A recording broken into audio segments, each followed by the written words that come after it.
বাংলাদেশের পরিস্থিতি যতই অশান্ত হচ্ছে, মৌলবাদী কট্টরপন্থীদের দাপট যত বাড়ছে, ততই পশ্চিমবঙ্গের নিরাপত্তা নিয়েও উদ্বেগ বাড়ছে।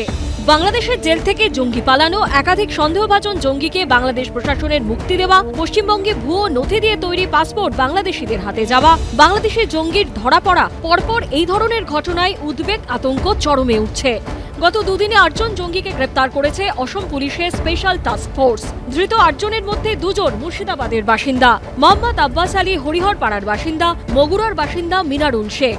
আব্বাস এই বাড়িতেই মাস 6 ধরে একটা বেসরকারি মাদ্রাসা খুলেছিলেন এই বাড়িটা ভাড়া নিয়ে, এবং গতকাল থেকেই এই স্কুলটি কিন্তু বন্ধ হয়ে গেছে। আব্বাস তো মাদ্রাসা খুলেছে এটুকু জানি, আজ 3-4 মাস থেকে খুলেছে, ছেলেপিলে পড়ায় ওখানে।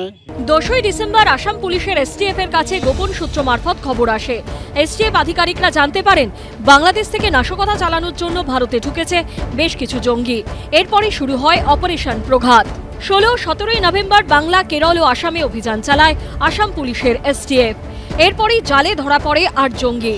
আসাম পুলিশের এসটিএফ সূত্রে খবর, কুখ্যাত জঙ্গি সংগঠন আল কায়দা শাখা সংগঠন আনসারুল্লাহ বাংলার প্রধান জসিমউদ্দিন রহমানের সহযোগী মোহাম্মদ ফারহান ইশরাকের নির্দেশেই বাংলাদেশ থেকে ভারতে ঢোকে একটি টিম, যার মধ্যে অন্যতম আসাম পুলিশের জালে ধরা পড়া মোহাম্মদ সাদরদি ওরফে সব শেখ।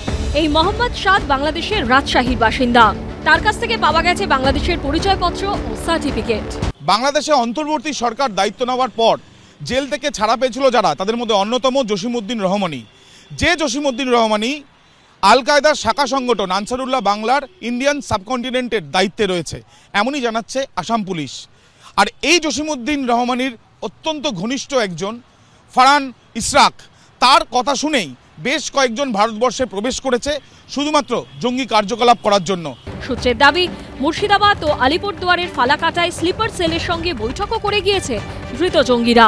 हमको इन्फॉर्मेशन मिला था about the infiltration of a agent from Bangladesh Murshidabad और फालाकाटा में, और मुर्शिदाबाद से 2 आदमी भी अरेस्ट हुए हैं।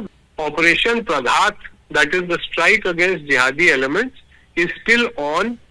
Now that we have caught the basic structure of the network. সূত্রের খবর, তদন্তে আরো জানা গেছে ভারতে এসে স্লিপার সেলের জন্য লোক রিক্রুটের চেষ্টা করছিল ধৃতরা।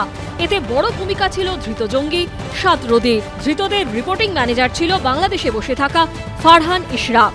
বাংলাদেশে এরকম একটা ঘটনা ঘটছে, পুরো জামাত মৌলবাদীতে সবকিছু ভরে গেছে। যেভাবে আজকে মানে বিভিন্ন জায়গা থেকে আসাম পুলিশ বলুন যেভাবে এদের জামাতদের ধরছে, তাতে পরিষ্কার যে বাংলা পুরো মানে আজকে রবীন্দ্রনাথের বাংলা ছিল, শরৎচন্দ্রের বাংলা ছিল, আজকে জামাত মৌলবাদীদের বাংলাতে পরিণত হচ্ছে। বাংলাদেশ সীমান্তটা তো কেন্দ্রীয় সরকারের দেখার কথা। তো যদি বাংলাদেশ থেকে কোনো অসাধু ব্যক্তি বা কোনো আপত্তিকর সংগঠনের লোকজন সীমান্ত পার করে এদিকে ঢুকে এসে জনবহুল এলাকায় মিশে যায়, এর তো প্রথম দায়ভার কেন্দ্রীয় সরকারের।